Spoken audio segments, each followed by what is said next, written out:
Steelers lost to the Bills at home, now 6-6, and their fan base clearly is not happy.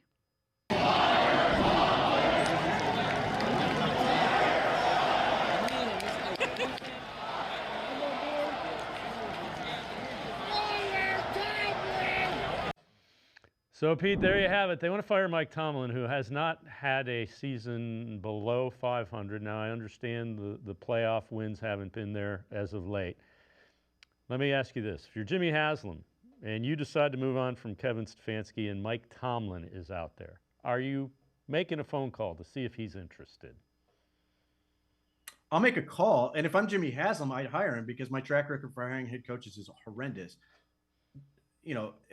Unpopular opinion, I don't think Tomlin is necessarily the answer. I think he's been a phenomenal head coach in terms of culture. I think part of the reason he gets criticized is a lot of the things that we're hearing about with Kevin Stefanski. Well, he holds on to assistants too long. Steelers fans desperately want him to fire Terrell Austin. They've wanted him to fire any number of offensive coordinators, and they just don't do it. And some of that is because how the Steelers organization works, but that's also Tomlin. And if that is your problem with a head coach, Mike Tomlin is going to drive you insane.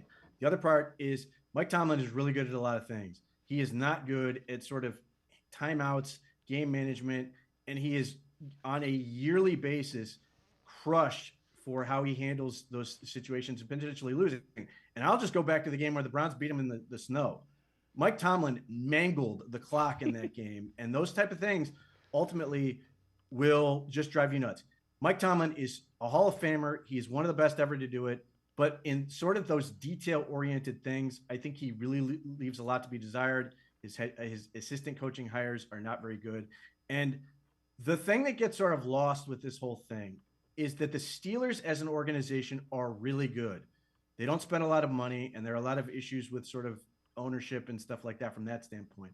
But they have been rock solid in terms of getting the football parts right. And I don't know that Mike Tomlin necessarily is going to be nearly as effective if he's in somewhere like Cleveland, where if your worry is that ownership is going to be the problem, Mike Tomlin can't necessarily fix that. So if I'm Jimmy Haslam, given his track record for hires, I would totally understand making that hire because he's the safest one you could possibly make.